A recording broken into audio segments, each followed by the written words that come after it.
There's never been a better time than now to stop what you're doing and tune in to Straight Up, TAB Radio's weekly podcast that will guide you through the difficult journey that is the punt. Whether it be racing or sport, the Straight Up team has your back. Now, from the studios of TAB Radio, welcome to Straight Up. Yes, different sounding Straight Up today. Seb Clark, a very good afternoon. G'day, Marty. G'day, Brad. Good to be with you. Yeah, Brad will be joining us in a minute. We've got to get to Mickey McGuane now. McGuane gets past Brown. They're lifting the pies.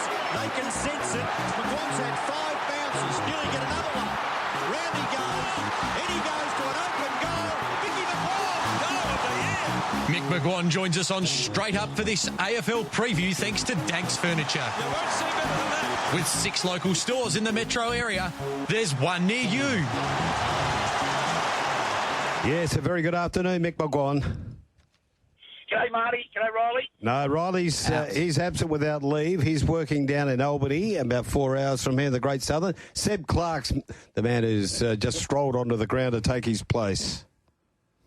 What's the interchange been, Seb? Yes, straight off, sub vest off, the green vest off, and Riley gets the red. But how are you, Mick? How'd you take the news this week about John Longmire?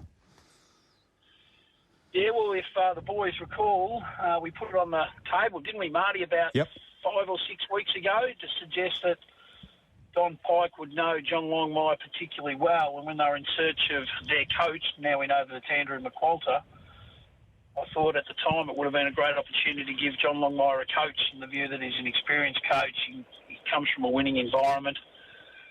He's got a really good teaching background because their development phase of the Sydney Swans footy arm is outstanding, as we know. And he might have been worthy of a call. Fast forward 6 weeks from that conversation we put on air. In that period of time, it's come to fruition that he's probably a little bit burnt out and he's handing the baton over to Dean Cox. So it was not a surprise to me, the view that we publicly put it out there, that someone should try to get John Longmire's coaching experience to a club that's probably in that rebuilding stage, of which I think West Coast Eagles are. And he would have been a prime cat or a target to maybe ask the question. So do you think his plan would be just to have a sort of a year off, recharge the batteries and maybe have a look around? Because you'd imagine there'll be some coaching opportunities coming his way, or is he just going to spend that time with the Sydney Football Club in the director of football position and be happy doing that? Well, what do you think John would be thinking at this stage? Well, it's hard to get into the mind of someone who's been in that environment for a long time, but knowing the coaching environment, what it does to you as a person, because you take on the responsibility to obviously teach and educate the game, manage men, communicate the game the best you can and teach it. You get this real feeling of a group of 50 players, if you're looking after that number, they all become your sons in a way. And you have that real connection with the players that you coach, and some might stay in the system 2 years, some might stay for 15 years, but in that journey you become really close to these men, and it's hard to take away. When you know it's done, it's done. And I just think with John Longmire's expertise and the record that he's got, the winning coach that he is, I just don't want him lost to footy selfishly. I don't live his life, of course, but I love the game of footy and I love good people in it, and John Longmire's a good person in it, and I hope he gets back into the cut and thrust of coaching, because coaching's a hard caper at the best of times, and the good ones, we want to stay in the game for as long as we can to make sure the product is in a healthy state. Marty and I spoke about whether the 4 consecutive grand final losses weighed much on him in this decision. Do you believe it did at all, Mick? Yeah, I think this recent one might have, and that's the reason why I thought maybe fresh start, new challenge, different group. Can you rise the ladder for the new club that you take on? That might have been a part of his decision. I don't think he's jumping off a sinking ship at all. I've heard that narrative here in Victoria. He's got out, it's a bit hot in the kitchen. I don't subscribe to that at all. He knows, and I think us footy lovers know, how hard it is to participate at the back end of any year in the AFL competition. And let's face it, his record speaks for itself. He knows what it takes to challenge men. Not many can. That's a hard position to be in. Sometimes you've got to look someone straight down the eye and tell it the way it is. And some people don't like it. The good ones accept it because they know it's coming from a place of care, more about improving the player to become the player he thinks that the player should become. And that's what strong coaching is all about. And I think John is that. But he builds relationships to have those strong conversations. As the late, great Phil Walsh said, West Coast Eagles people certainly know what Walsh was like, and the Port Adelaide people and the Adelaide Crows people speak highly of him still, just in terms of the ability to have them man conversations, which high performance is all about sometimes.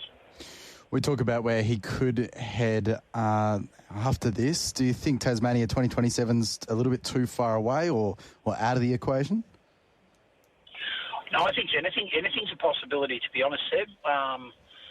There's pressure on coaches that have got tenures in the AFL landscape as we currently speak. We got one club here that, well, probably two actually, two of the biggest clubs in Melbourne, and that's the Carlton Footy Club with Michael Voss and also Brad Scott now at Essendon.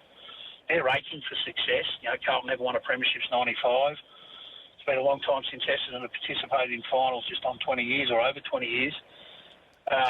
The pressure's on those two guys to really get their clubs into contention. The draw favours Carlton and probably favours Voss to survive. If Voss happened to miss the finals this year and John Longmire's out there, the ruthless nature of the Carlton Football Club might make some hard decisions. And that's just the harsh reality of if there's a good coach out there, not dissimilar with the Alistair Clarkson situation when North Melbourne wanted to go down the path to get him after he left Hawthorn to get him to North. John Longmire would be no different. You wouldn't let someone else swoop when you had an opportunity to do so. Right. So there's pressure out there for sure for making good decisions. But if John Longmire's waiting in the wings for a club that is struggling or not getting the results they think they should be getting, hard calls will be made.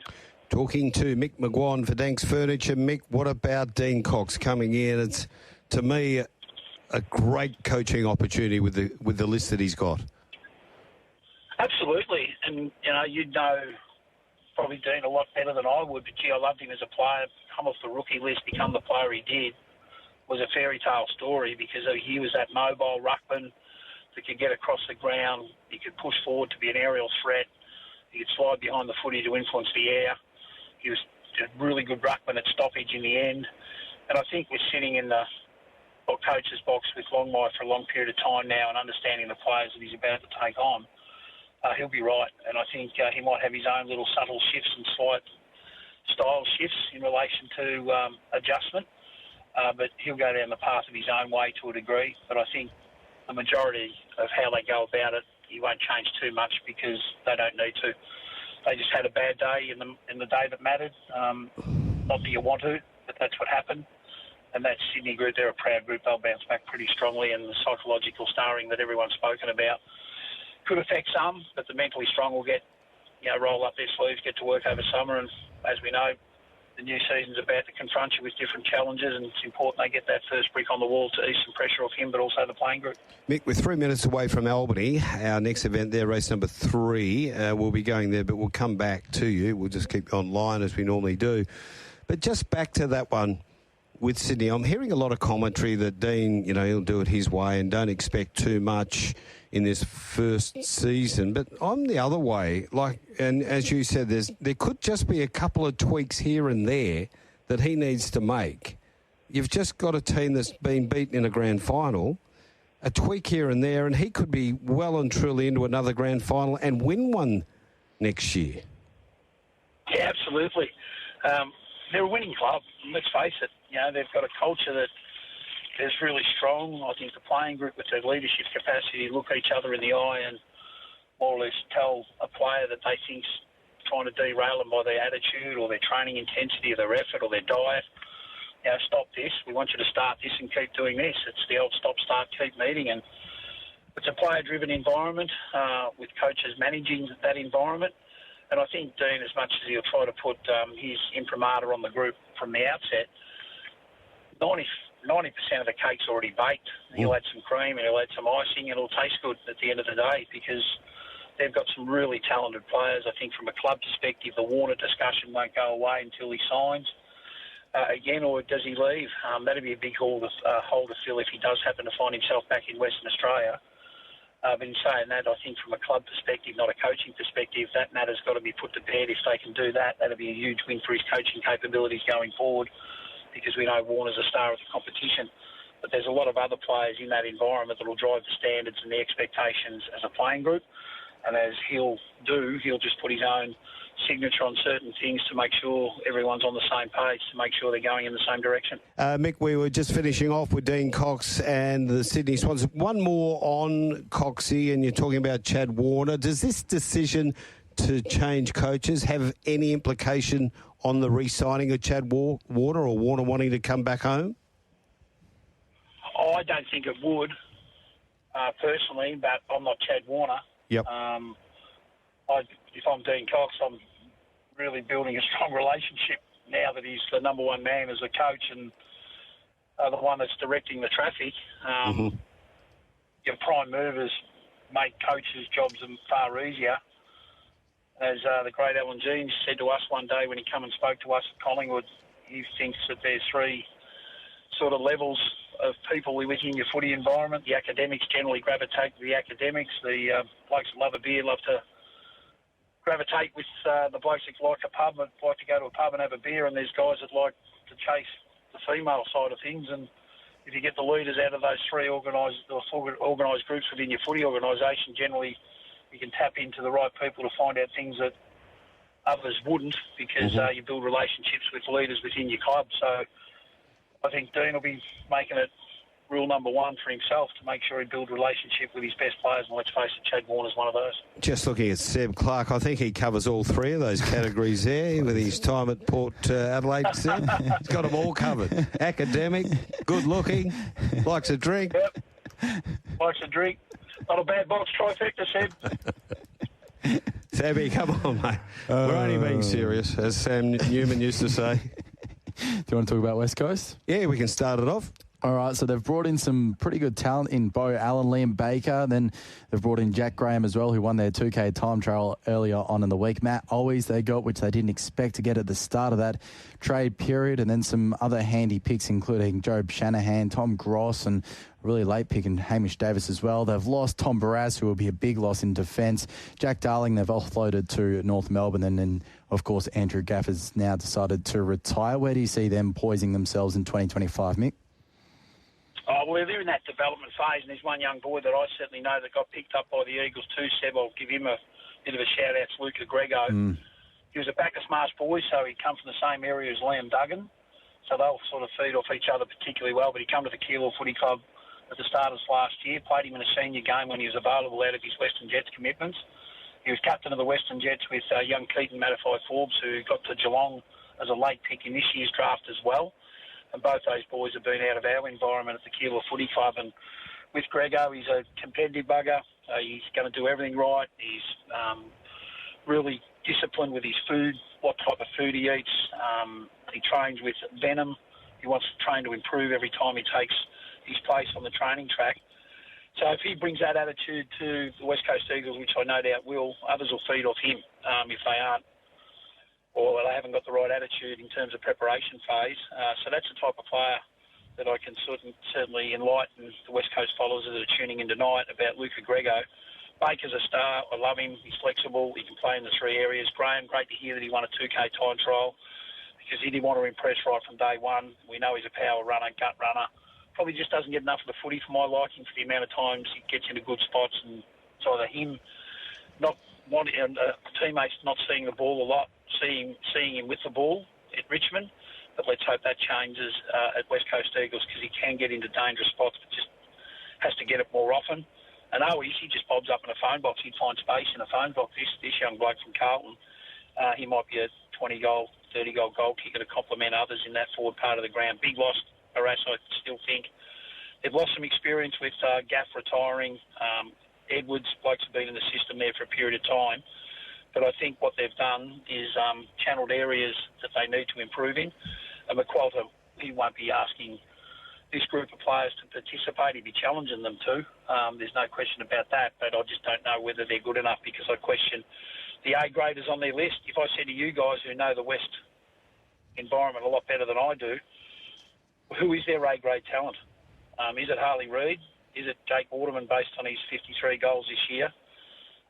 Is Yo fully fit, an A-grader still? Tim Kelly, can he get back to his form of why he went back to Western Australia on good money? Allen as well, if he McGovern, gets fit, that's another. Oscar Allen. Yeah, Oscar Allen and probably Jerry McGovern, four-time All-Australian. So we're asking a lot of McGovern. We know he's a star of the competition when fully fit, but he has been cruelled by injuries over the last few years. But they probably need another couple of younger generation players or those players that have played their 40 to 60 games now to elevate themselves to that A-grade category, because I think that's where they fall short. Could the biggest change at the West Coast Eagles be McQualter, though? Because Simpson had been under fire here for a couple of years. There'd been a lot of talk about the fact that he was inflexible with his game pattern, game style. He'd run his race, etc. New coach, new message, all of a sudden looks at the game through a different lens, puts players in different positions. Could there be a Cinderella effect with him? Yeah, absolutely. There's no question about that, because there's no right or wrong way to come in with type of game style, because we've seen the contrasting styles this year in grand final. With Brisbane, their kick mark game but play at speed, they won the game, whereas Sydney weren't as quick with their feet, or even GWS weren't as quick with their feet, who got beat by Brisbane in the lead up to the grand final day. They won the grand final, and let's face it, McQualter, I was at St Kilda in 2006 as an assistant coach when Minnie was a player. He always had an appetite to jump in front of the computer, give direct and assertive feedback, which he would have taken into his coaching because he wanted it himself. And that's a great signature of a man that doesn't think the game's personal. It's impersonal to him. Every message he's wanting to receive or give was all about getting him better or making others better around him. And I reckon he's taken that experience into his Melbourne time, but also at Richmond. So there'll be some flavour there from down-the-line contest from probably his experience at Melbourne, when Max Gawn used to slide forward in a slow play situation. Have they got the personnel to do that? Probably not a Max Gawn type. Williams is an undersized ruckman, as we know. That's when Waterman or Allen, if they're on the park together, they could be that down-the-line option to draw contest to the ground ball. And then you've got the Richmond way that won premierships under Hardwick, where he was a part of that environment, and he certainly knows how they wanted to play by getting the ball forward with handball, take ground with hands, and play the old Lee Matthews way. Just think forward when you're under pressure, think kick, play in front, knowing that's going to happen up the ground, and things generally happen because of that.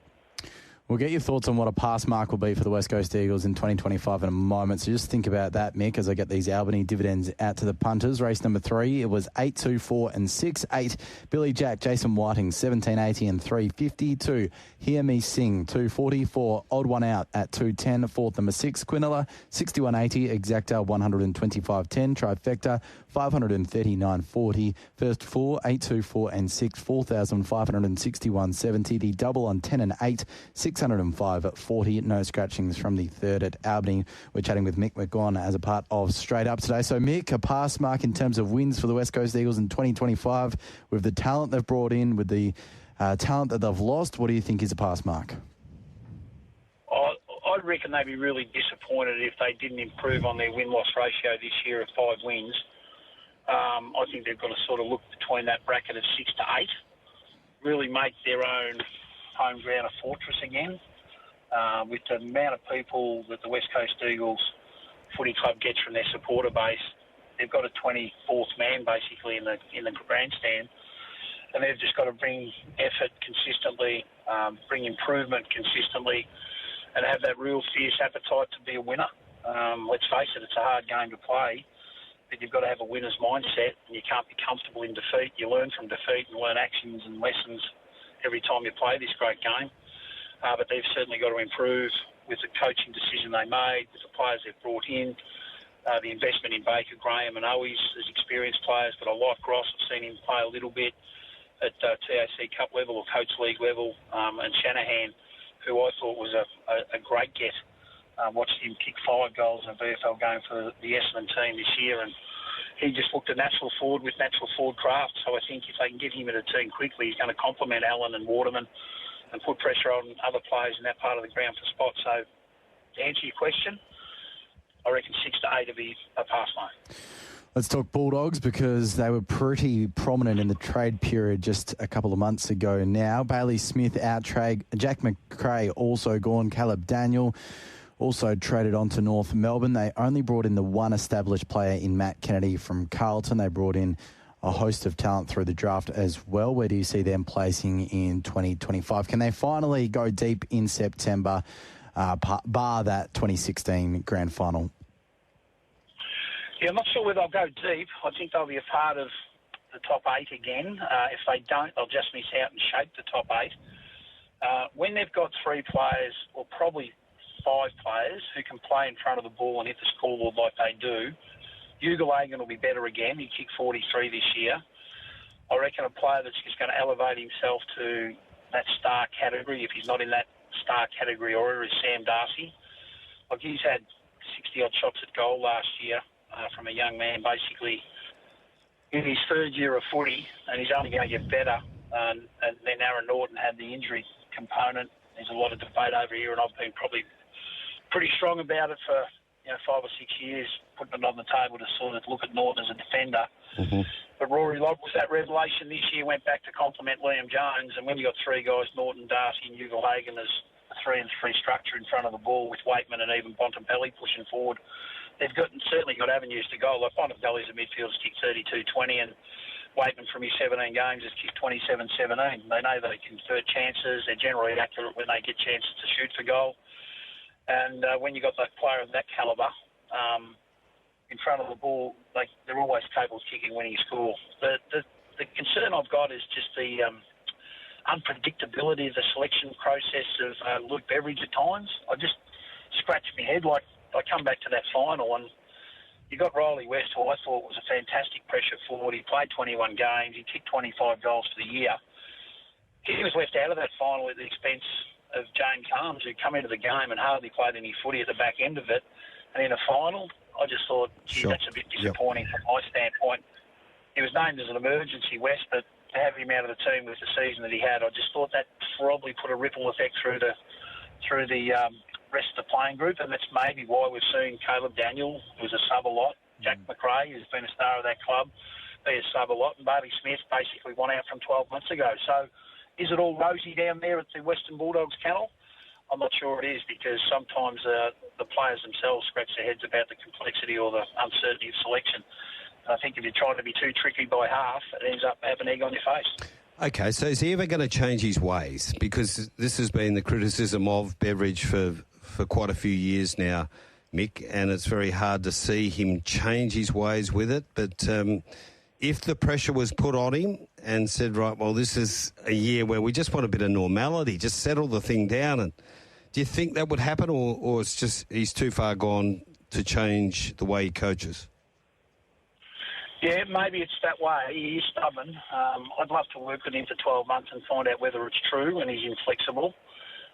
Seriously, have some strong discussion around these points, I would, and it's not an all-out attack at Luke. If I'm working with him, I'm working for him. Yep. But at the end of the day, you're there to challenge and put offerings on the table that you can chew the fat over and come up with a better solution that's transpiring at the current time. So have they got yes men as assistants that just nod their head and let him get his way, or do they not challenge him enough with logic and really strong solutions about the discussion they want to put on the table? I don't know the answer to that. But it seems to me sometimes, and you hear the feedback quite often, particularly out of people that would know, either sons of players that have played there, through dads talking to you. Scott West, for example, with Riley West, he'd have an opinion. Mark Hunter would probably have an opinion as why Lockie Hunter left. Mm-hmm. And you talk to these people and they'd probably give you the feedback that the players are giving them, so it must be right. So I'd suggest that, stubbornness is, I reckon it's an ordinary trait in a coach. It doesn't mean you're always right. But I think if you're going to have assistant coaches that you appoint, part of their portfolio surrounds trust. And if you've got trust in them and they've got trust in you, you can come to better solutions, and better outcomes will be a part of that decision-making process. But I haven't seen that for a period of time now. I think it's Luke's way or the highway. So what is their win line for them in season 2025? They had 14 in 2024. What is their line for next year? Yeah, I'd say around the same. Yeah. I reckon they're probably capable of, anywhere between the 13 and 16 mark with the players they've got. And I know Kane Corns has been really strong on the Beveridge situation, but also the list they've got, they should be providing a better output when it comes to win-loss. But I think also there's been times where they've had injuries at the wrong time to wrong personnel. I've always been a great advocate for how important Liberatore is into their midfield mix, and when he had those head issues and concussion issues for a period of time there, they introduced, Trelaw had a great year last year as playing as a midfielder, his primary role. Bontempelli, we know what the public think of him in terms of his playing capabilities. As Liberatore is the one that is a go-to at stoppage. He extracts the ball from inside to outside. His tackle hunt and tackle pressure is probably the best in the Western Bulldogs team. And then if he's out of that midfield mix, and maybe they just thought, well, we better get some insurance there, and that's why they got Kennedy from Carlton, because we know he's an inside bull, but he doesn't add speed. And the speed component was probably a reason as to why they let McRae go, because his primary role as a midfielder was getting dried up. He'd get spat out into the wing or half forward, which didn't suit the way McRae plays, because I know for a fact I was talking to a guy today that watched St Kilda yesterday train, and every time there was a stoppage, guess who was inside the contest? It was Jack McRae. Ross Lyons saying, well, I've identified you to come here to play your best footy in an area where you do play your best footy, and that's as an inside mid. And I think that's where Luke sort of went away from the strength of Jack McRae to probably provide other people with opportunities. Yep, and you do see it so many times, don't you, Mick, over the years? I'm not just saying from Western Bulldogs or Luke Beveridge, but players just don't hit it off with a coach. They go to another club and they just blossom.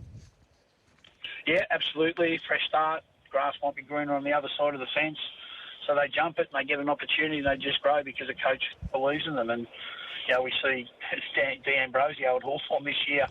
Couldn't get a look in at the Bombers, and most people thought that he was just a reserves player here. But he goes to Hawthorn, and Sam Mitchell gives him the belief and the faith that he's an outside winger that can cover the ground and use the ball fairly effectively, coming out of defence or inside 50, and he just grows as a person, and he's a young man that's going places. So out of the three big recruits that other clubs have received from the Bulldogs in Bailey Smith, Caleb Daniel and Jack McRae, out of those three, who do you suspect will flourish the most, with, of course, Bailey Smith coming back from that knee injury himself and the other two looking for more opportunity elsewhere?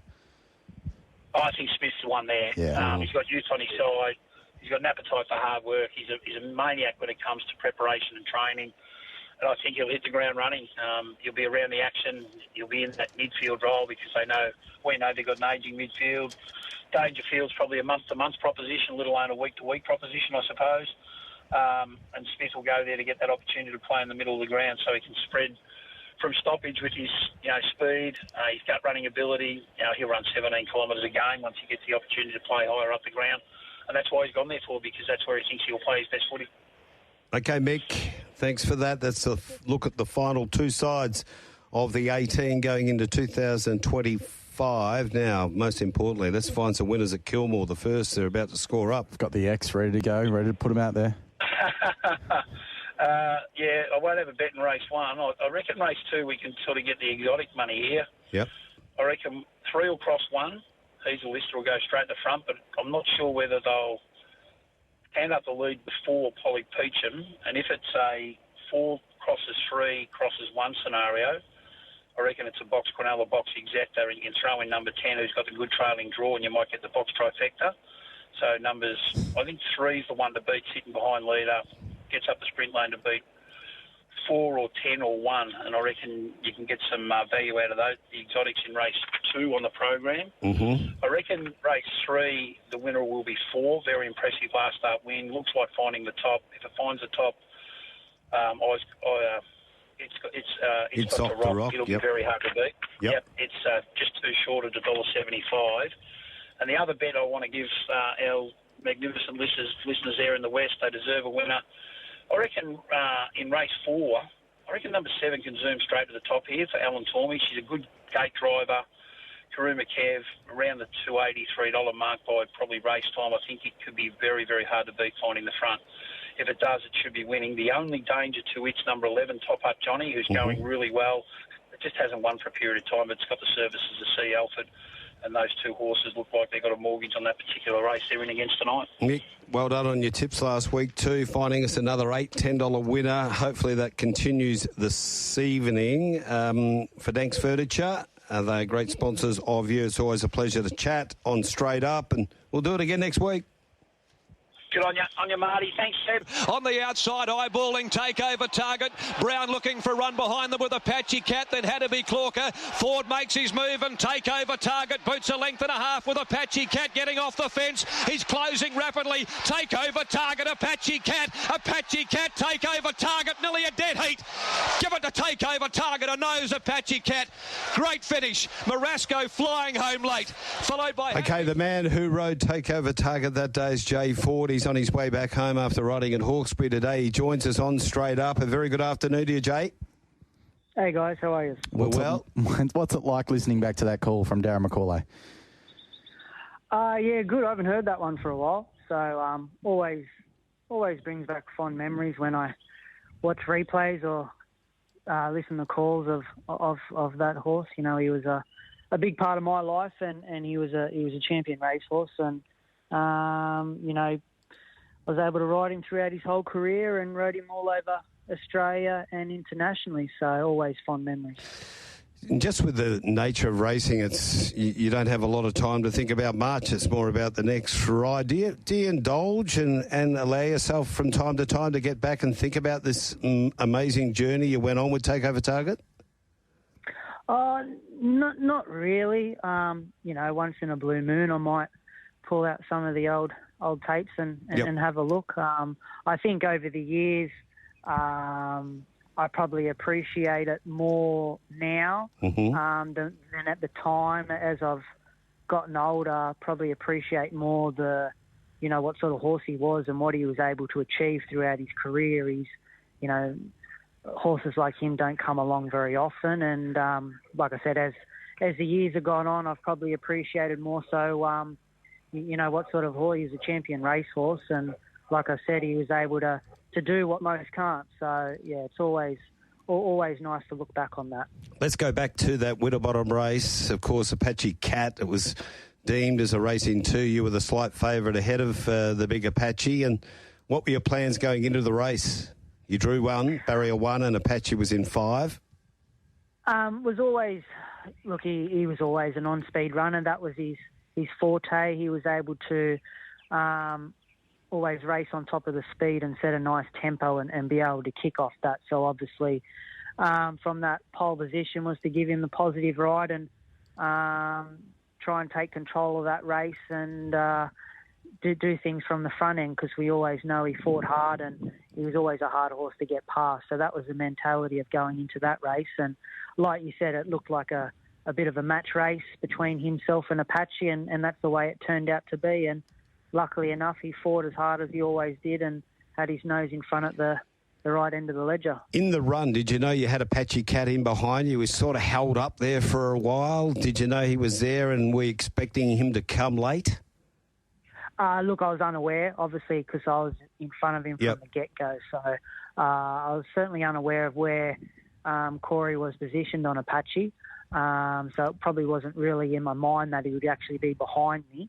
But like I said, he was always a hard horse to get past Takeover. He fought very hard, and you know, he had those true qualities of a very good horse or a champion racehorse. And like I said, he always fought hard to the line. Was there a conversation with Corey post the final line there? There was a few hours later. We were out having a drink. We had a bit of a chat about it and whatnot. So, yeah, look, they clashed on a few times, and you know, Apache got the better of him a few occasions, and likewise Takeover did, and on that day it went our way. So I wasn't quite sure myself on the line whether we had held on or got beat. So was glad to see the number in the frame when I come back. Okay, one thing I've always wanted to know is how you got it on Takeover Target, how you got associated with him in the first place. Well documented that the horse went from John Morris to Joe Janiak after after an auction, he got the horse. But how did you come to be associated with him? And he had his first win at Queanbeyan in a maiden. Well, going back many years, I was apprenticed at Canberra. Yep. And through being apprenticed at Canberra, Joe trained at Queanbeyan, and I'd struck up a relationship with Joe early days when I started off riding. So, I'd always ride Joe's horses. He only had probably 4 or 5 in work. And obviously he purchased Takeover through the dispersal sale. So when this horse come along, it was just natural for me to ride him because I'd always ridden for Joe since I started riding. So through that relationship early doors, created that opportunity which became Takeover Target.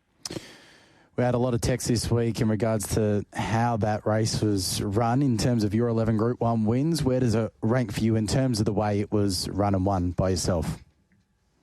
Oh, look, any Group 1 you win is special. They're hard enough to win at the best of times. So, look, it's certainly up there. That was the first time I'd pretty much ridden in Perth other than as an apprentice in the apprentice series. I went over in Perth a few years before that. So to go back there and win, the major sprint in Perth, it was only a Group 2 at the time. Obviously it's always very fond. Any race that I won on Takeover, ended up winning 20 races on him. So, it's hard to pinpoint one or the other, but certainly anywhere I went and was able to have success on him was always special. Talking to J.E. Ford, of course, was the man with Takeover Target at the Reigns. Then you hung on for a fortnight there and won the Scale Stakes too, over 1,400 metres. Just a little bit of cream on the cake. A bit of a break, come back and won the TJ Smith, the Goodwood, and then it was to Singapore where you'd already won the Chris Flyer. Couldn't do it that time. Back to England to the July Cup, and then the whole fairy tale was over. Yeah. Obviously, that was in the later stages of his career. Yep. He come back and won a few more, and then he started getting a few niggly injuries and whatnot, and his form started to taper off a little bit. And then obviously his last run, unfortunately, in England, he went amiss and broke down and he was retired thereafter. And he actually had to have surgery over in England, and he stayed over there for many months before we were able to get him home. So, sort of all good things come to an end. He raced at the top level for probably 4 or 5 years all over Australia and, a few different countries all over the world, and he raced with great success. But all things do come to an end, and it was unfortunate that he went out on the note he did.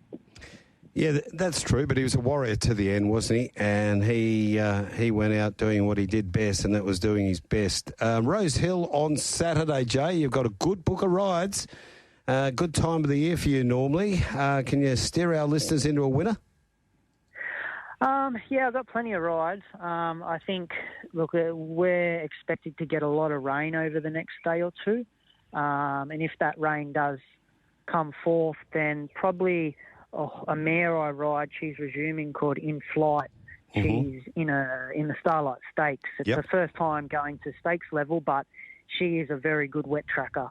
And she's in this Saturday for that reason. If the track does come up in the heavy range, heavy conditions, that'll bring her right into calculations. Obviously, it's the hardest race she's contested, but her forte is wet track. She had a very good winter and won, I think, three Saturday Metro races in a row. So if she gets those conditions to suit, she's probably one to look at because she'll be right in it on a wet surface. Yeah, for a great mate of ours, Joe Pride, and he's so good at producing these horses first up. You've ridden her in those 2 trials. How have they been? Yeah, good. She's come back every bit as well as she was going last preparation.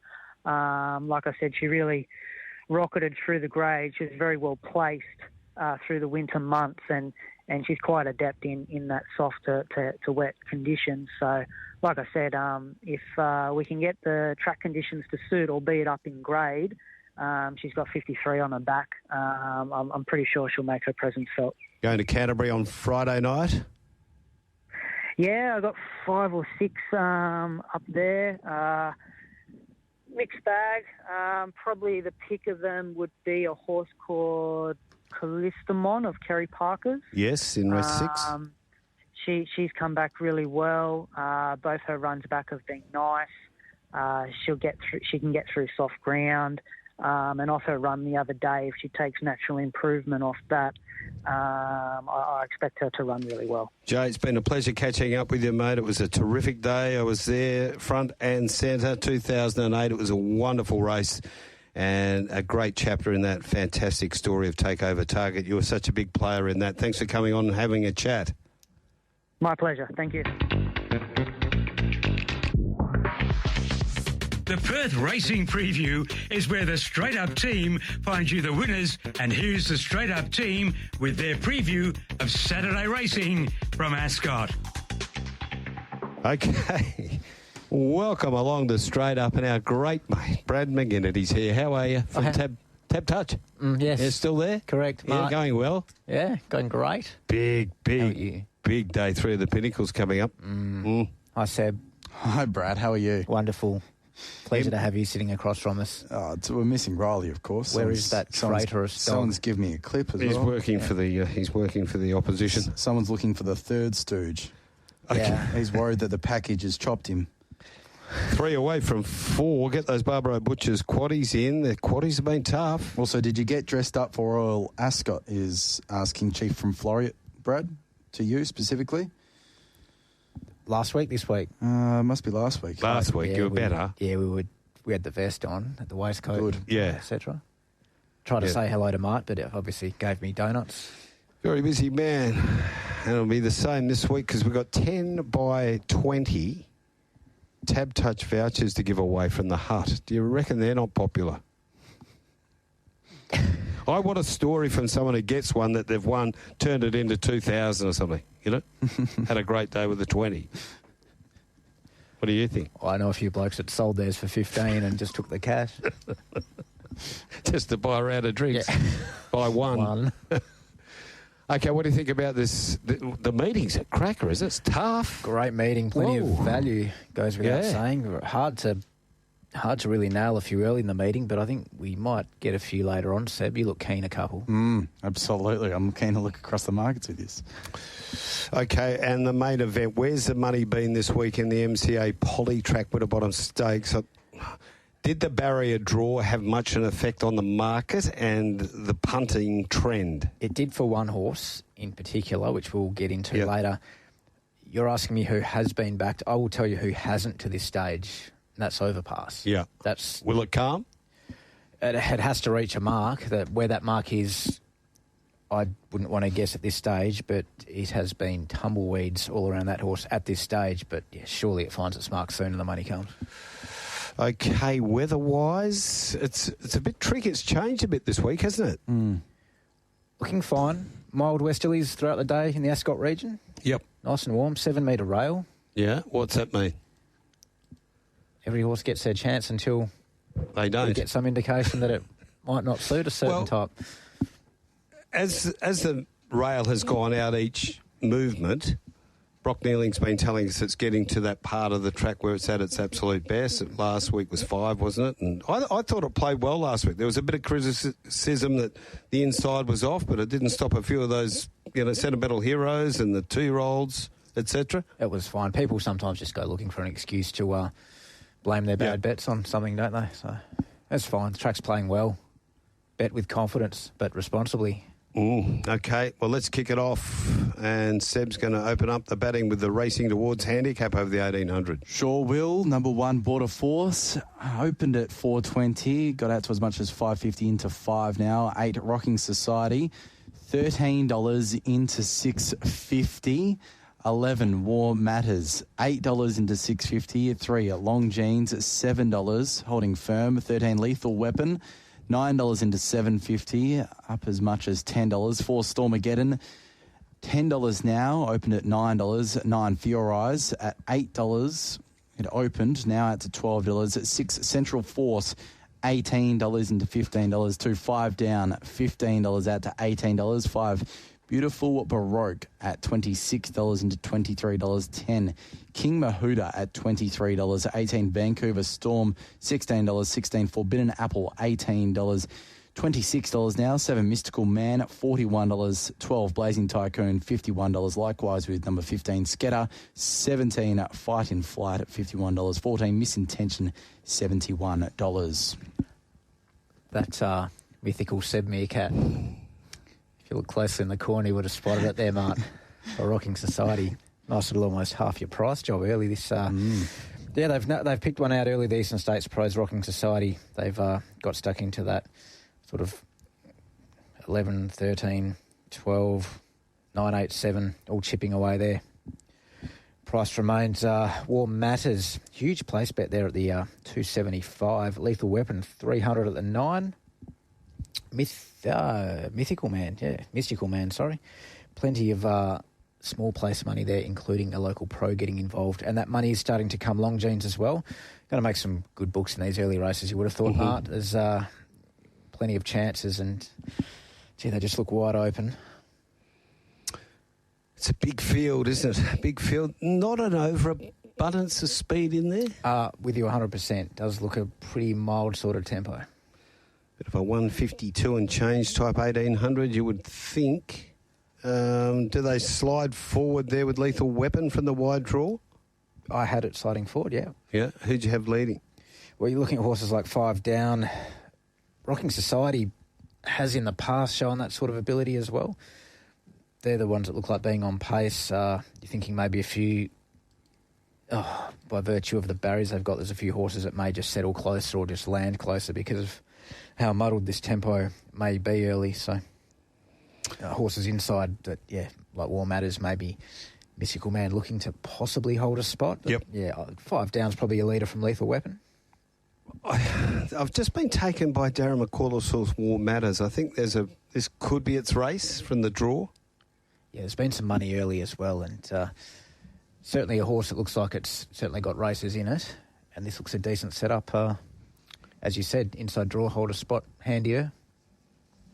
We spoke to Dan Morton yesterday, and he gave Lethal Weapon a really good push. Are you with him? Strong performance last start. Definitely a chance. The market's at the stage with me where I can't nail down a bet yet due to the... Mick's got the Quinella in 3 and 4, as he said. Oh. He's played it, got it up. So if you played Kilmore race number 2 with Mick, 3 and 4 have got the money. Not in that order, 4 and 3. So your little bet here in the first or not? I might have something on a horse like Fear Eyes to settle maybe 3 wide moving line with cover and go when it wants to. Looks a good setup for Border Force, getting close enough to a bet price. Winning horse, confident, going well. Does look a nice map for it, but gee, this could be a messy one, Mart, with the amount of horses in the race. And as we've said, this it's a funny 1,800 metre start with a big field like this, and if they're not going to go quick, you'll be shutting your eyes over the first 600 metres. Anything's going to happen when you come up to that first bend. You could be 1 out, 2 back and giggling, and then 1,200 out, and then all of a sudden, 400 metres later, you might be 4 or 5 pairs back. And what could happen also is then if they are going too slow, someone will take off and it'll just change the complexion of the race. I'm hoping for the team out there at Morley Mitsubishi and GWM with Lethal Weapon. They can go forward. The horse in very good form. I'm with War Matters a little bit as well. And, gee, Border Force, you can't ignore its form. Seems a nice each way bet at that price. Yep. That's another payment off that Pajero for you, Mart. The tank. Did you see? Might have seen a photo during the week, did you? Fraser may have set one through. He sent 2 through, but we can't talk about the other one. What about race number 2 now? I'm keener in race number 2, the Schweppes handicap. It's over the 1,800 metres. Number 6, Royal Toronado. Opened at 235, out to as much as 250, into 220 now. 2, Fly With Caution. Opened at 380 into 310. 3 above the peg, $12, out to as much as 14 now into 9. 5 Kisses from Kelly. Opened at $16 into $9.50 now. 1 Playhouse Patron, $12 and opened out to $16. 4 Outspoken Lad, $16 out to $18. 10. So War at $14 is the opening price. Now it's $20.09 Manavendra, $23.11 The Rooster, $31 out now. Open at $18. 7 God's Garden at $91. Okay, one of the big players here in race number 2, the Schweppes handicap, is Fly with Caution, and Kate Whitten joins us to talk about this horse's chances on Saturday, but also a very special reason why we're talking to you today. Kate, very good afternoon. Hello, thank you. Is it true this is your first runner as a co-trainer? It will be, yes. First runner as a trainer and first runner as co-trainer for me and Dad. So that's exciting. How good is that? He should hopefully go very good on Saturday. All right, so was there a bit of a plan put in place to have this horse in this race for this occasion? Yeah, kind of. Once he sort of didn't measure up to this spring as we'd sort of hoped, we sort of changed our plans a bit, but there wasn't many races around for him, so we had to go a month between runs, which worked out perfect in our favour because my licence was done by then. So, it's just sort of worked out perfectly. So we'll get back to the horse in just a tick. With regard to, are you a co-trainer or just, do you keep your riding permit or are you just training? No. So my riding licence got taken off me after my concussion last September. Okay. So I wasn't able to go back race riding. So we decided to go down the training path. Yep. And so Saturday's my first runner. So plans to expand in the training, the stable with Dad Rob? We've sort of been building up really slowly. We buy a couple of horses every year from the sales. So we've slowly been building up. We have about 11 racehorses now. Wow. So it's getting there. And back to this fellow, when he won 2 starts ago, there was talk after the race that maybe a Perth Cup could come onto the radar. But as you're saying, that's been pushed to the side at this stage? We're not sort of sure yet. We sort of thought this year he was nominated for the Railway. But he seems like he's going to get a little bit dour for that. Yep. Obviously, it was last weekend as well. We're not 100% sure whether he'll go there. He's probably looking more towards a Bunbury Cup this time round. Mm-hmm. He seems to be getting better with age, so we sort of have an opinion that he's going to be better next year.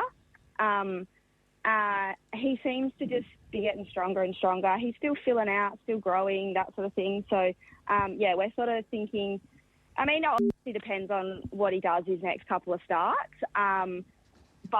We're probably looking next year. Geez, he was some sort of run, wasn't he, behind Royal Toronado last start? They went very quickly. He was chasing that speed, hit the front, then was just left vulnerable late. And Royal Toronado with a good weight swing as well was able to gun him down. He's made that form look good. Yeah, he probably just went a touch too early on. Luke probably just went a touch too early on him last start. And with the 60.5, a Royal Toronado carried half what we had. So, it sort of just set it up for him a little bit. But I think the race on Saturday, he's going to be able to go. He probably looks like he's going to lead, to be honest. There isn't a whole lot of pace in the race. And we can pretty much set the tempo and then pick it up from the straight. Has the month between runs been good to him? Yeah, really good. He really felt that run last start. We stuck him in the paddock as soon as we got home and he stayed there for a week.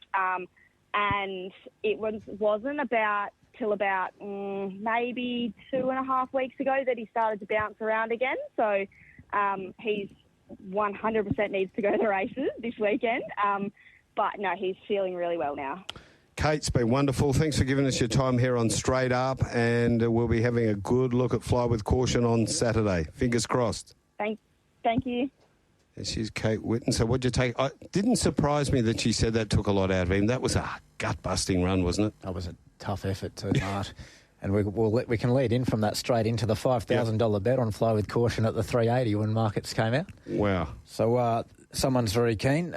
5,000 Royal Toronado at the 220, 1,300 at the 250 as well, Royal Toronado.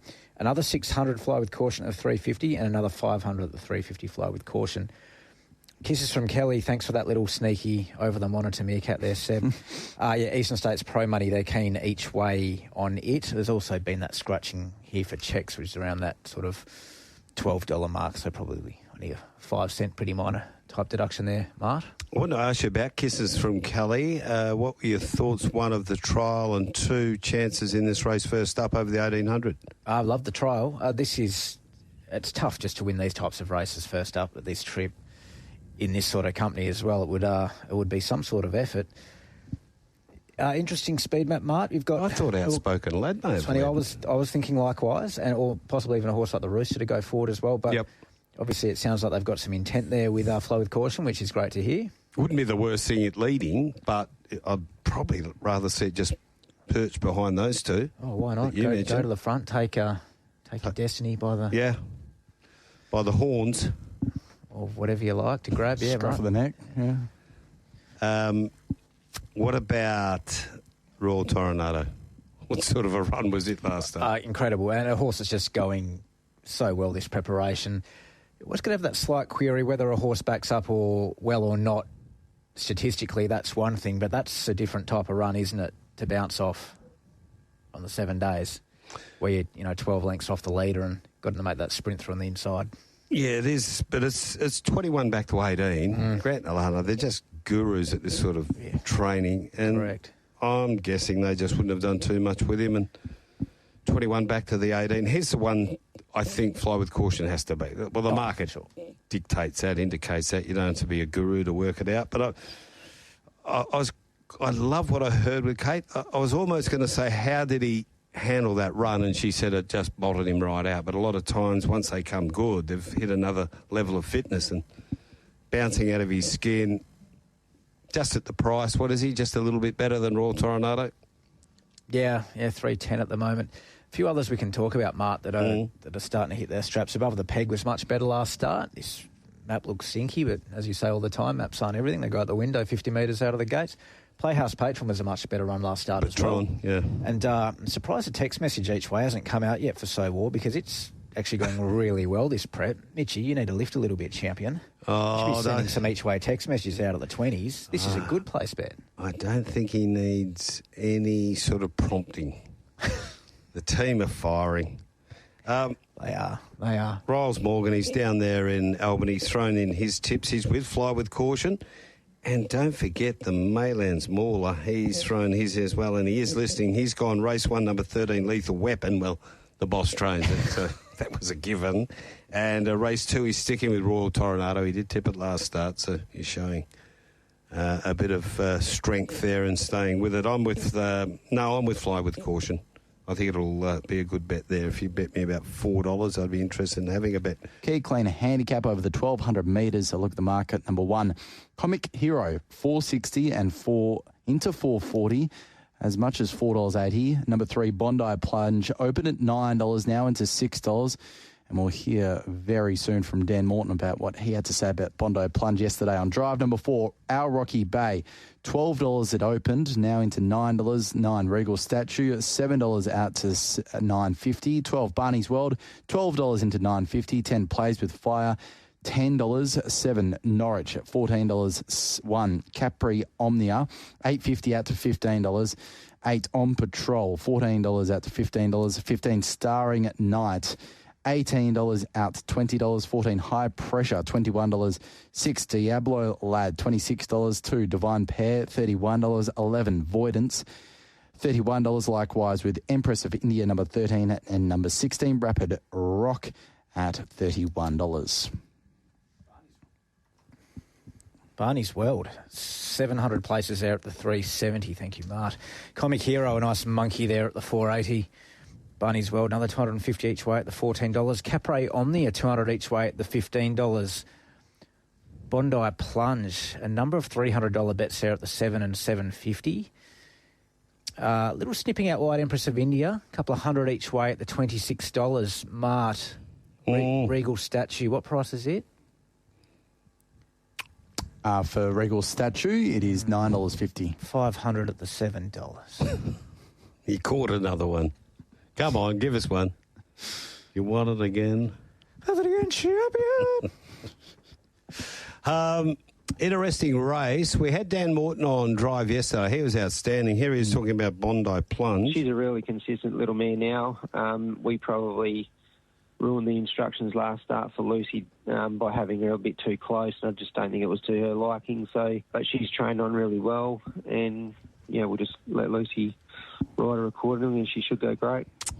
I thought 14 back to 12 is going to suit as well for Bondi, but Dan yesterday wasn't really up and about that. The 14 wouldn't have worried it either. He had it in both races, a 12 and a 14, and BJ decided this looked the better option with a good draw. Again, pace in this, how are you looking at it? Looks a bit quicker? Yeah, solid than... Yeah, we've got our Rocky Bay and Rapid Rock both like to go forward. We've got Norwich out wide and Avoidance out wide, and Capri Omnia, who tends to like to get cover but still showing us early speed. There's a few others in there that can kick up horses like Diablo Lad. Bondi Plunge can hold spot. High pressure from the inside as well can hold a spot. So there looks enough tempo. There does. There's one in this that I like, just mad first up, drawn wide. I'm not sure if it rattles and gets there or might be third or fourth, plays with fire. Haven't minded. I've always liked the horse. I think he had one of those preps when he never come up last start. Yeah, sure. 2 trials have been good, and I can just see if they do overcook it in rattling. I'd rather it be 1,400, but... Right man on board. Yeah. What price we got plays with fire? Yeah, you're getting $10. 10? Yep. That must have shortened in. It was 12 when I walked last night. Maybe next time don't have so much on, so the price was out to as much as $14. Into 10? Into 10. Wow. That's just happened the last 2 minutes, has it? Has it? In Seb's defence, when you're reading out 38 horses, you start looking like ones and There's zeros. not even a 12 around it, though, to be fair. So when I talk about a few, Comic Hero was caught wide, no cover on the backup, so off a tough run. So interesting to see how it pulls up. Super run, horse returned well. Regal Statue. Gee, that's seen some bums in the last couple of starts, hasn't it? Yep. I know, just hold it. Yeah, it's some hard luck stories. Capri Omnia is going really well and was a bit stiff last start too, so if it can get in, it can certainly play a part. But, gee, you could pick a few here, Mark.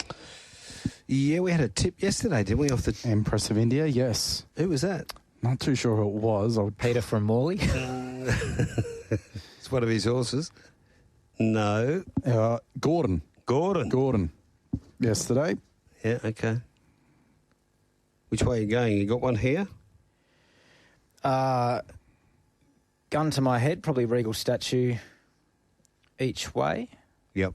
I get it. It's just been stiff. Yeah. Had no luck. Yeah.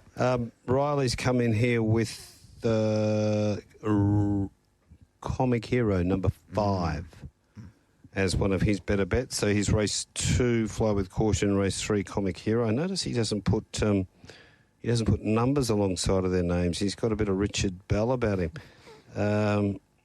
Where's the great man, the Mauler? What's he come up with? He's listening. Race 3, number 1, Capri Omnia for Dylan Bairstow. Value. Yeah. What price? $15. Well, if you don't mind. Okay, can absolutely run a race if it gets covered.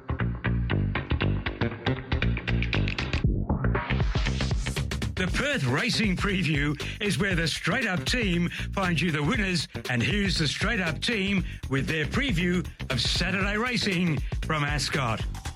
Okay, we're up to race number 4, the Tab Touch Regional Championship Road to Ascot over the 1,200 metres. A look at the market. Number 5, Sure Knows Something, $4.60 and holding firm out to as much as $6 though. 1, Evelina, the People's Mare, opened at $4.20, now out to $4.80. 11, Science Degree, $4.80, holding firm at 7. Invincible Power, $9 into $8. 2, Von Snip, $8 out to $8.50. 6, Safe Hustle, $9. 10, Secret Attire, $15. 9, Blue Can Talk, $34 into $20. 12, Star Orates, Orthrus, I should say, $21 out to $26. 8 Pennies Galore, $21 out to $34. 13, Secret Stones, $71 into $34. 3, Hidden Ruby, $34 out to $41. 4, Hide the Oreos, $41 out to $51. 14, Fine Line at $51. Likewise with number 15, Spirit Man, off the Retrovision text line 0427 789 571. Anonymous text this one, can't find a name attached. In fact, it might be BT from Bunbury. Sorry I've been quiet. Been away in Bali. I met a few of Bradley's old girlfriends. Very nice men. Rumour has it Duppy kidnapped Riley on the way to Albany. Duppy has done us all a favour. Comic hero immoral. Very good. How do you reply to that? Well, sometimes you're just better off letting it go through to the keeper, Mart. Invincible Power, 1,000 at the 750, 250 at the $9 earlier there. Sure knows something. Eastern States Pro Money, 450 at the 550. Hidden Ruby, a couple of hundred each way there. At this stage, not a lot else to report. No support for the People's Mare Evelina. Von Snip's pretty easy at this stage. Even Williams Mount Science Degree doesn't have too many friends at this stage. Okay, we spoke to Peter Fernie on Drive yesterday. He was talking about the People's Mare. Yeah, Evelina's most probably going better than she's ever gone, I'd say, the way she's working. She's working really good. And the other two have come along a fair way as well, so just cross my fingers that they're right to go on the day. Well, there you go. Gave it a good push. How do you feel about that? Engorged. The road to ask $100,000 up for grabs here, mate. You haven't seen that sort of money for a long time, have you? Hey, Alatorian. Yeah, those days are gone. It's exciting aiming one for a race and getting to the grand final and just having a live chance. It's what we love about horse racing. So very exciting. Nice little lineup here, and the heats have all been quite competitive, and people are going to have varying opinions. It's what we do get in this race is it looks like we've got a pretty nice amount of pace. We've got quality horses towards the front, quality in the middle, and a couple of nice ones towards the back as well. Tell you what, you've upset Dutchy. What have you done there? He's got a gripe with you. He says, I've got a gripe with McGuinnity. I couldn't read it out. If you're going to have it again, champ me. He said, you better bloody hope they don't win. Like I didn't have it again, or you'd be putting that vest on to use working behind the blackjack table at the casino after you finish cleaning cars. I think I have it again, champed. Dutchy for Miss Flirtatious last week at around that $10 mark. So, got out to $16 a day later. How good punting, Dutch. Yeah, but good way to win the back one at unders. How do you sort this race out? Oh, through the hands up here. Go it for yourself or whoever's doing the form. You just got to pick whatever form line you trust, don't you? The setup horse for me looks like Sure Knows Something. Looks the one that's the map. Everything sort of looks right for it going into the grand final. Lead up runs have been great. Evelina, if she had 57.5, not 61.5, she'd be $1.80 pop. But that's he did explain that, and he said, you know, if you're going to take $1.50 off, I'd rather have Chris Parnham on it. 100%. You go with you can get one of the best on board, so you do it. So, like, you're sort of giving yourself an out, or what's the story there? No, she carried the 60 very nicely at Kalgoorlie and had to chase up a hot tempo. I think she was about 5 or 6 off them. She had to cart up the field and still won well late. So she's a Have a look at Mighty Mick's gap job here. They're paying on margins or what? Did he say it was going to win 10 metres plus? I don't know if he said that. He said it would win, but... J-Dub, I think he said. She doesn't ask for favours, Evelina. She's a tough mare, so we're going there with a bit of confidence. Bit like the ownership group. Hey, tattoos will be showing there on Saturday. Roll up the sleeves. Dangers to your horse? Science Degree, if it can tuck in and race tractably that way. Sure Knows Something. Von Snip's going really well. Invincible Power, Baylor said just wins. So a bit of confidence from the camp there. Yep. And even you go back to a few of these rougher ones that on their day will be more than competitive. Star Authoress, Secret Attire, especially if you knew it was back to its best. Safe Hustle's gone really well in the lead-up races as well. And even a horse like Hidden Ruby, there are plenty of chances if they decide to turn up. Okay, the Land of Balo down there at Albany. They're in the mounting yard for the next, and we're only 4 minutes away. Northern race number 2 as we look at the next tier. The fifth event, the Tab Touch. Have you got the touch handicap over the 1,200 metres, where we see number 6, Joker's Grin, in action. Open at $1.80, out to as much as $1.90, into $1.85 now. Number 11, Generosity, $6.50 into $4.80. 8. Ain't No Other Man, $9 into $7.50. 5. Hell I Am, $7.50 out to $10. 12. Son of the Boss, $10 out to $12. 9. Bopping Blue, $16. 7. Super Session, $23. 10. Cool Memory, $31. 3. Cold Shizzle, $41. 4. Big Screen, $41. 2. Cheval de Varga, $51. And 1. Ghost 2 Walks, $61. Hello? We are just lining up all the bets here on Joker's Grin. It's going to take a while to load. So we'll start with a few others. Ain't No Other Man. 1,300 places at the 250. Generosity, Eastern States, a couple of Eastern States Pro Zucchini. There's been a 400 at the 650. There's been a 550 at the $5. Bopping Blue, Eastern States Pro money each way, including a large place component there. And Ain't No Other Man also getting some Eastern States Pro money. And then it's about 17 million bets on Joker's Grin. They love him for very good reason.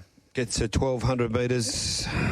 Everyone's saying and been saying that horse screaming out for that extra 200 metres. Looks a nice bit of tempo in the race.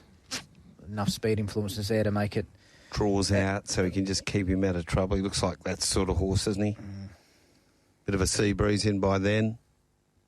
Like, it's not an easily hard up on the rail sort of a day. Just a good horse. What I loved about last start was the fact that you probably thought at the top of the straight that he was a bit beaten at stages, and then for the last 100 metres he just wasn't going to lose. Gordo says on the Retrovision text line 0427 789 571, the Green just wins again. Any price, a good price. The Joker. So what's his current price? Price at the moment on Tab Touch for Joker's Grin is $1.85. $1.85. Yeah, they'll be loading him into some multis. What about Hell I Am? Just created a terrific impression, winning first up after the horse was bought online and come across here for Robbie Tomlinson. That win by the Hellbent 5-year-old gelding was pretty impressive over Generosity in a stronger race. Really was, and well tipped by Riley on the day as well. It's his last winner, I think. And that's a bit harsh, Mark. Yeah, it was a lovely, lovely return. So, nice race. Plenty of good horses in it, but... He just wins. Does he just win? There's one horse that a large percentage of the audience of the races will be there to see. The big left-hander's just coming in off the long run, and he said he just wins. Nods his head. 1,200 metres is what he's looking for. If you were going to single out the danger, is it Hell I Am, or who do you think it is? Or is it one of these on paces that might get away with it? Something to catch? Yeah. And the Pro Money Eastern States has been for Generosity. Ain't No Other Man? There's been some very good support for it. Cool. Razor's nodding his head. Gives us the nod. Yeah, Cool Memory first up. Cheeky. Might find him a bit sharp. Okay. All right. Just leave it. I like the fact he hasn't trialled Cool Memory. Bar plates behind, though. Bar plates on behind first time, so that's a little bit of a worry. Fraser said each way, better the day, son of the Bosh. Oh, what about our man, the Maylands Mauler? What does he come up with? Do you think he may have tipped the Joker? Place only. Previous race 4, number 11, Science Degree. Come on, comes off a bit of Kalgoorlie form on pace runner, black and white colours. Love for the People's Mare from Shorty. Race 5, number 6, Joker's Grin, best bet. Place only. I think what we'll do, because we're running short of time, we'll get the market for the next. I can do that. Go to Albany and then come back and dissect the race. Dylan of Mika Thorough also just as a quick thought on this one. Marty and Brad from the Wygate, do we think Pike may endeavour to ride My Aloha? How he rode her at York seems suited, kept away from the other horses, bowling along, doing her own thing. There's more to that. I'll get to that in a second, but more on this fixed market. Wind in the Line open at $2.70 out to $3. $3. 8 My Aloha, $2.80 out to $3.60. Sir Dreamalot, $9 into $7. 3 London's Image, $12 into $7. 6 Shooter at $12 into $8.50. 5 Catch Carter, $23 into $14. 10 Cashel Palace, $15 out to $18. 7 Earth Storm, $21 into $19. 9 Heavy Metal, $41. 4 Spices Right, $51. 11 Hell of a Goddess at $61. What about the Seb Meerkat? He's come off a long run. You want me to go with it, or? That's good calling from you, champion. I like that. My Aloha, 1,000 at the 340. London's Image, 900 places at 320. Cash Carter, 300 places at the 360. London's Image, local pro money there, 300 at the 750. Hell of a Goddess. Oh, they've stepped into this. This is the one that Mitchie gave me the drive-by on at the Broken Hill Roadshow. Yep. A couple of weeks ago. They've backed it at hundreds into whatever, 40s, and it's won. And they've collected a small fortune. With Uncle Paulie. And I reckon they've had half of it back on the horse in this race. This isn't a maiden race, Mitch. It must go all right. It must go good. I reckon if it wins this, I'll wash Mitch Pateman's car on his front lawn. For a year. No, just once. London's Image each way. More local pro money, 200 by 300. Heavy Metal, 200 each way at the big price. I get that. And yeah, so mostly it's just this London's Image money and the Sir Dreamalot each way money as well, with this Hell of a Goddess money. These punters just reloading. It's our biggest stand of the day. But this is a very good race, 1,400 metres. How did your speed map look? It's London's Image. We've got London's Image out there and Spices Right as the 2. Catch Carter pretty handy as well. And then it's up to how do these horses come across. Sir Dreamalot should be handy, but then from the outside gates, Hell of a Goddess, 6 Shooter, Cashel Palace, where they land, maybe just midfield. I think the rest will sort of be midfield or worse. I do understand the premise from that text message, the gentleman who asked if my Aloha might go forward, but I think with that, the way enough speed, isn't it? Just the way, also the way it's exploded in its last 2 starts from having cover. Well, it didn't get a chance to explode last start, but just how it's looked in running. And my goodness, Adam Durant's on course. Somebody take a screenshot of that. He's alive, the man. It's probably too windy to get out in the boat. Wow. Looking fantastic too. He's put a bit of time into the beard, the great man. Look at him. Loving it. He'd have 5 in a Group 1 on Saturday and you wouldn't see him, but he'll wander down to Albany. He's become very enigmatic. Cashel Palace.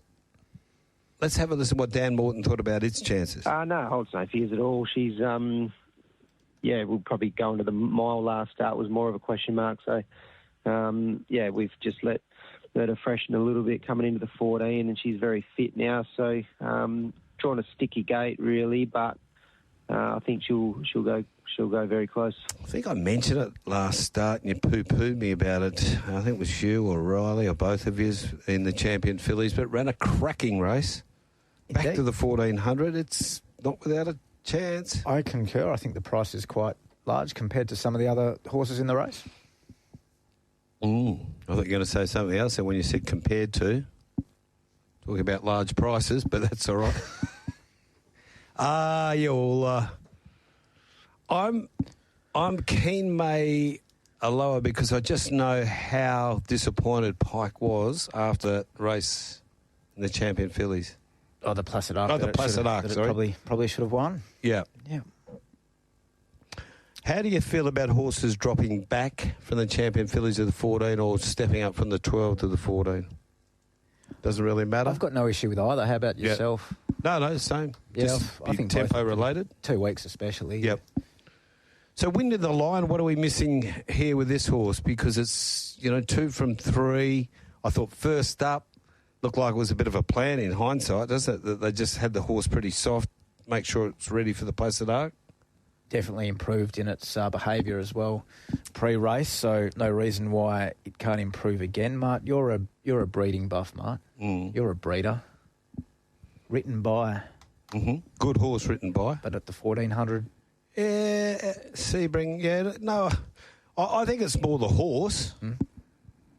Doesn't look overly strong and robust to me, but I've never seen it live. But just looking at But it did finish that race off really well, I thought, in the Placid Arc. Did it well late. Yeah. Margin ended up being more than half a length, so, yeah, it was a really tidy effort. I noticed the boys pushing up for Sir Dream a lot on today's program. And been some money too, been well supported. Another one you poo-pooed me on. Had Josh Crispin on the show. You said, what do you have him on for? That's a bit harsh. I'm going with Maya Lower. I think it wins. Price doesn't turn me on too much. Cashel Palace is the one with the odds. What about I better check what the boys have got? Can you talk? Can definitely get involved in my Aloha at the $4 plus. Mm-hmm. It is on the heavy drift at this stage. So Retrovision text on 0427 789 571. Marty, after listening to Inside Running last Saturday, I got a winning percentage of the jackpot middle quaddie at Ascot last week. Cheers, Rick. Right. Good on you, Rick. What did that pay, the middle quaddie? Let us know, Rick, unless Bradley knows. It paid enough. It paid more than the all-up price. Okay. Maya Low is a tip there from Riley Morgan, so we seem to be on the same page today. That doesn't happen too often. Yeah, that concerns me. Yeah. And what about the Mauler from Maylands? He's with the Wind and the Lion. Surprise? Not one bit. Let's go to the second leg of that Barbaro Butcher's quaddie. The listed Ascend Trophies Jungle Dawn Classic over the 1,400 metres. Number 1, Baby Paris. Opened at $5 into $3.70. Oh, Marty. Oh. There you go, Marty. Number 7, The Boss Laddie. Opened at $3.70 out to $4.20. 4, Amber Glide at $5.50. Now out to $6. 5.11 War, $5.50 out to $6.50. 10 Bon Joy, $16 into $14. 11 Antique Miss, $13 at $14. 2 Rusty Dreams, $10 out to $16. 8 Duchess of Gossip, $16. 13 Miss Flirtatious, $20. 6 Petruka at $23. 9 Malkar Pindari at $26. 3 Gobella, $71. and 12 Mama Tambu at $126. Baby Paris. Oh, wow. Baby Paris, $500 at the $5. Wee.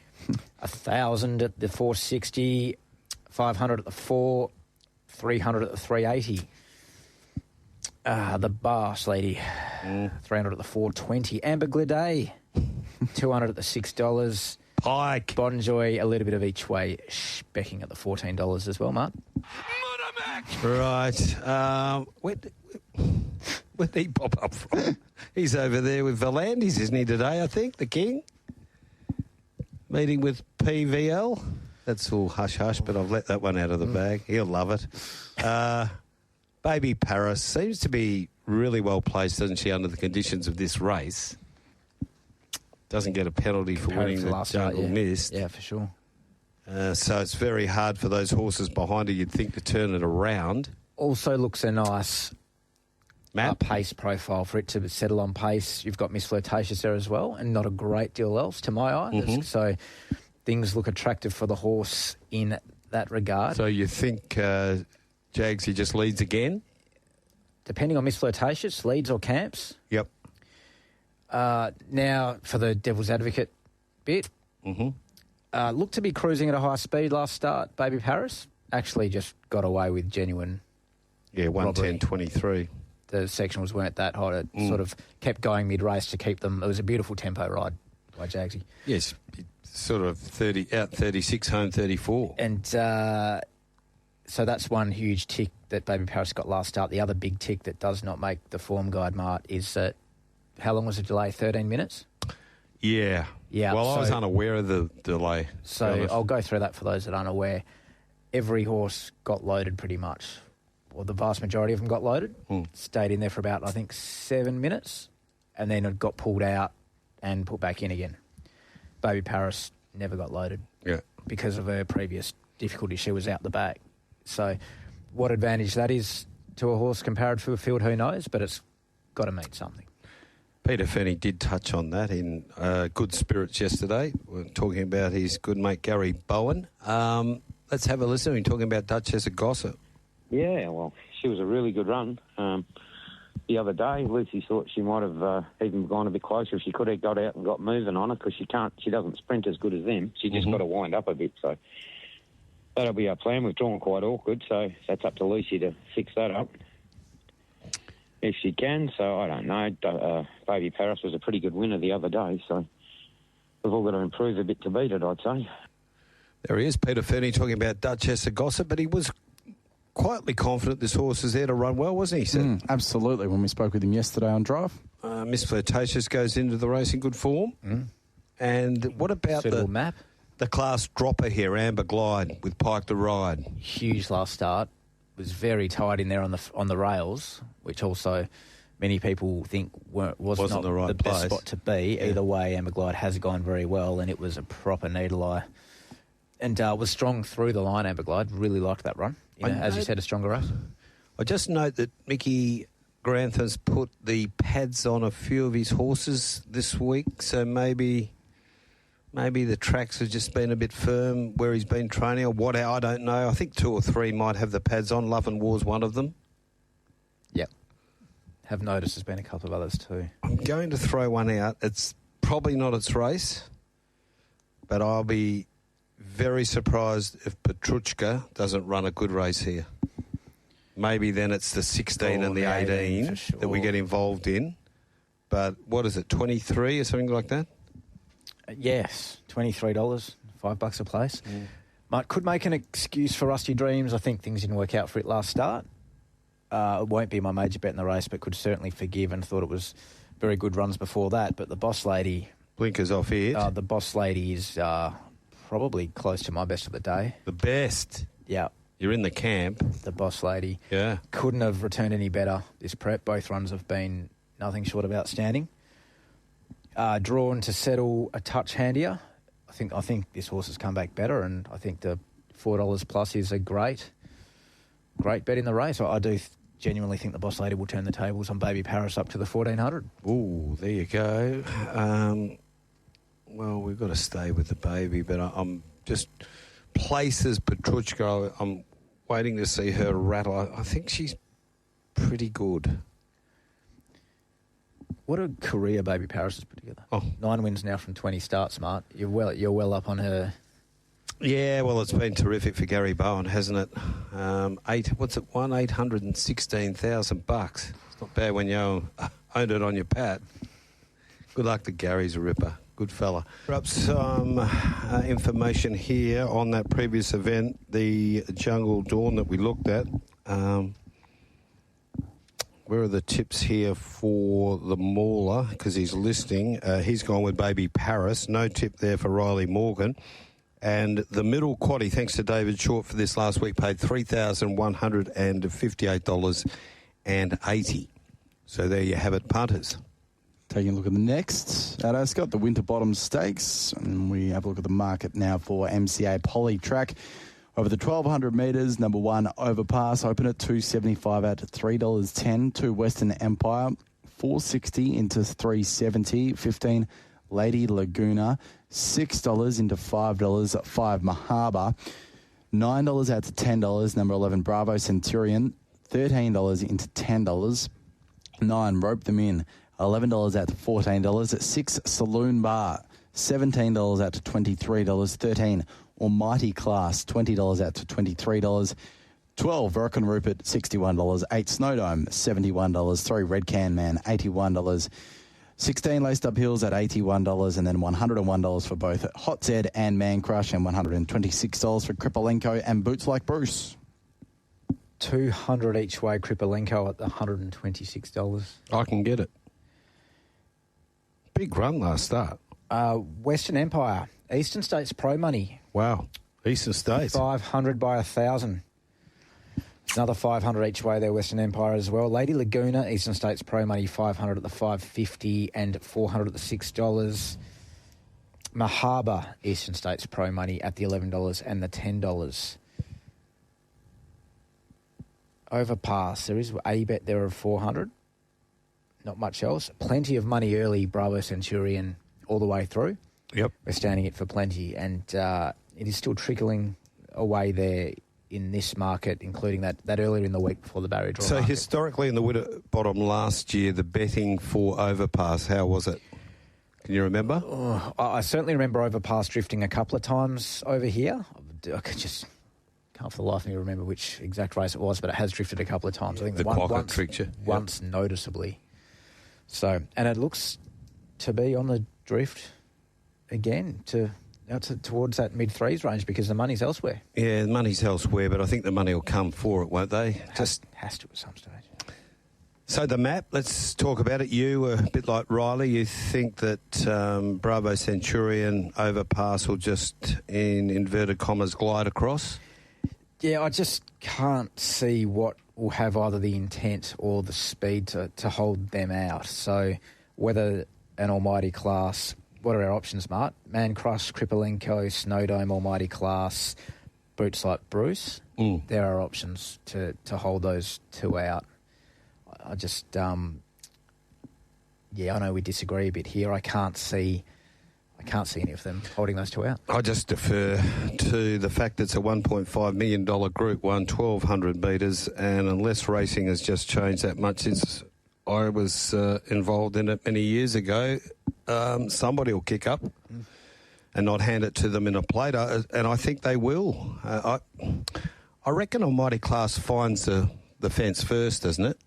That's the way I see it, yeah.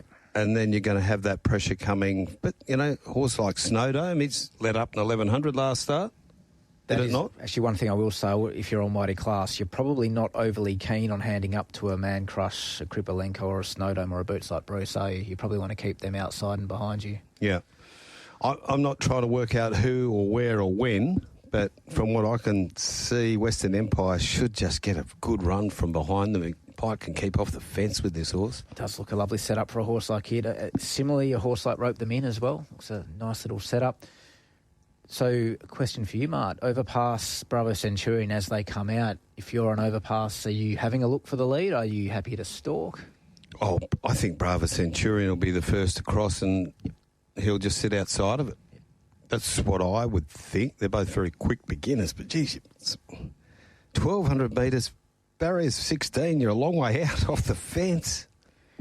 It's a bit of a wanderer overpass. It's been happy to breeze before and been happy to just sort of wander off the track well and truly as well. So he did. It's more about having a little bit of room maybe for this horse. He did, and that's why I think outside, and he sort of favours that Sydney leg and gets out to the right-hand side as he did. That was the last time, was the Quokka, was it, or the Winterbottom? I think it was the Winterbottom, wasn't it? Yeah. I think if he gets out to a silly price, you've just got to have something on him. But on Western Empire, I think Mahaba. I'm starting to firm up on Mahaba a bit. Gets the right run for Mahaba just behind them. Glad you said Mahaba. Yeah. Run up the straight was good. I'm a Graham Begg man, the Penguin. He is outstanding. 1 overpass, 6 Saloon Bar. Wow. Let's have a listen to Dan Morton. I've always sort of felt like there's a big race in this horse, and he's probably, punter-wise, he's been probably quite frustrating for them, but, he's building beautifully. He's perhaps right on target, I think, and, if we can get through to Saturday, I think he'll run a hell of a race. I wouldn't be swapping him for too many runners, to be honest. So after that, I pressed him about always a good race in this horse, and he went on to say, well, we didn't think it's a Winterbottom, but there's not that many big races for him over here, and now we're here and we're in this race. As he said, I'm not swapping him for many horses in that race. And we've been talking about him a bit on this program, at the fact that he had to bring him back from 14 to 1,000. And remember, you asked me about it, and I said, yeah, that's no worries. And the next fortnight, he had to stay at 1,000. I said, this will be the test. And then he went to 11. He was enormous again. He is going to love 1,200. Absolutely looking for it. And if they shoot the lights out and overcook it, that's another scenario here that can happen. If they're running a 1.8 and change, or even a 1.9, then watch it get home. And they're the two I'm looking at this stage each way, Mart. Saloon Bar each way around that $26 plus mark, and Rope Them In each way around that $15 mark. If Overpass gets to $3.50, I'm probably going to have to bet as well. Retrovision text line 0427 789 571. Overpass drifted heavily in the Northerly as well. Everyone backed Pike just as heavily. In the Quokka? He's referred to the Northerly here. No, he didn't run in Northerly. Didn't think so. No, I would have started a big price in the Northerly. Just a complete Maddie is Rock and Rupert. What price is he? He's in the three figures, isn't he? 50s, I think, at this stage. 50s. Yeah, lovely. Gee, wasn't that a nice run? Wasn't it a run the other day in the Colonel Reeves? And he could just be that type of horse. He's finding his real mojo, you know, as a 6-year-old, lightly raced, really. Almighty class. You could certainly forgive last start. Oh, you got to forgive last start. 3-4 deep, no cover. Working, that's not his go. He gets to get the right run here, doesn't he? Nice flowing run just off the speed. Yep. Should suit that horse. And then just one more I want to mention is you've got to mention Bravo Centurion, because if in case they do glide across. And the picket fence is there for a reason. Yeah. And that if that's the scenario that we're talking about, where they do glide across and you got these two eyeballing each other as they enter the straight, but they've got away with a sectional somewhere along the line. They've only really got to get one because they're high-class sprinters. They don't need two, and then they open up. Imagine this crowd. They'll just go berserko, won't they? If Bravo kicks, overpass to run it down. They've cleared out. Scenes. Yeah. A lot of scenarios to play out here, but I'm going to play it safe and go with Grant and Alana. They're in too good a form. Western Empire for me. Guess what? Mickey's last tip, race 4, number 7, gets the money. Wow. $5.50. 3 from 3. Put on a little clinic, hasn't he? Love it. What about in the Winterbottom? What are you doing? Each way, rope them in. Each way, saloon bar. Rope them in. Let's talk about it for Wolfie. Electric. Yep. Another setup for a little suck ping, Mart. Yeah. Been in Thailand. Won the Colonel Reeves. Enzo corrected himself. He said in the last Winterbottom from Hillary's. He's referring to that trip. Check got him. Yes. Always gets them. But in all seriousness, rope them in to get that sort of whitish run with cover. Did you think... I thought it stargazed a bit after it pinged to the front. Yep. I reckon I half sat around and waited for him. Well, and good luck to them. Kicked again when Western Empire got to it. Gee, it'd be fantastic. Imagine playing God getting a Winterbottom. He's won everything else. He's going all right, isn't he? Won a Sydney to Hobart. All right, now let's have a look what the boys are tipping. Riley, I think, is going to go here. Riley Morgan tipping in the Winterbottom, Western Empire and Mahaba. Jeez, he's on track with me today. That is a worry. Bradley Short, Bravo Centurion. Wow. And for his followers, he's going Miss Sky High in the last. Let's get in ahead of the game. Yeah, Retrovision text on 0427 789 571. Just before we get there, this one here is from Mike from Hot Dung Craig. He says, "Hi boys, my best is fly with caution race 2, depending on the breeze direction. Thoughts on the heat effect on East Coast horses?" No. Cheers. Won't come into play. It's only going to be 30 degrees. And they love it. They grow a leg. And this horse, Overpass, loves coming to Perth. One thing I wanted to say, too, just to finish off with Overpass. Last year, I was against him. And one of the reasons why, and I didn't really know the horse and saw his track work. And I thought, don't know about that. He's got a bit of a funny head carriage. And since I know him a lot better now. But looking at the vision of his track work on Tuesday, it was out. He flew. They gave him a decent gallop. But he flew. So I'd imagine that Bjorn Baker and the team are bristling at this stage, and I think that money will come. It's fair to say they've got the formula. Let's have a look at the 9th, the Swan Draft handicap over the 1,400 metres. Number 7, Miss Sky High, 340 in from 360. 5, Woburn Gold, $4 out to 440. 12, Madam Magic, $11 into $10. 14, Chalima, $7.50 out to $10. 1, Falcon Trader, $15 out to $16. 10, Yarra Lee, $16. 13, Playing Rio, $16. 2, Defending, $19. 4, Count the Sessions, $19. 3, Live to Tell, $20. 8, Galaxy Affair, $20. 9, Laquetta's Gift, $23. 16, Miss Rock Joy, $26. 6, Satino, $31.15. At the Spruker, $34. Likewise with numbers 17 and 11, Benji's at $61. He's looking for every chance to meerkat me, Mart. It's not every price that moves an inch. You see the head bob up. Yellow card areas. I missed Sky High 800 at the 360. Counting the Swans 400 places at the 550. Playing Rio, plenty of 150 each way type bets at the $16. Same gang. Can line up again. Same gang. More Woob's money there at the 440, which is still there. So 400, 600, 700 Woobin at the 440. It's still 440. Back at the queue. Bit of defending each way money as well. Tough for me this last time. I've got very little to offer.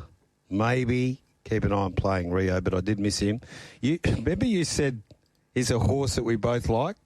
Yeah. And I couldn't even remember it. Okay. Amnesia had me. He's had some problems. It's a horse that we've been on a few times, unfortunately. And I poo-pooed you. I said, I don't know what you're talking about. And bang, it went. That's that gang that struck earlier on with the Goddess. Yeah, they've got plenty and they're happy to reinvest, and we love that. I think... Wish them all the best. Yes, exactly. Just to run second, not... decent amount of tempo, it seems. You got the Falcon Trader. Benji's hit and miss. Galaxy Affair defending on the inside, who can be hit and miss as well. Then it thins out pretty quickly in regards to tempo, Mart. For what it's worth. Well, you have two fingers in your mouth there. Look, I'm hoping for Woobin Gold because it'll just lift the whole camp, wouldn't it? Cobb can get involved strongly in the last.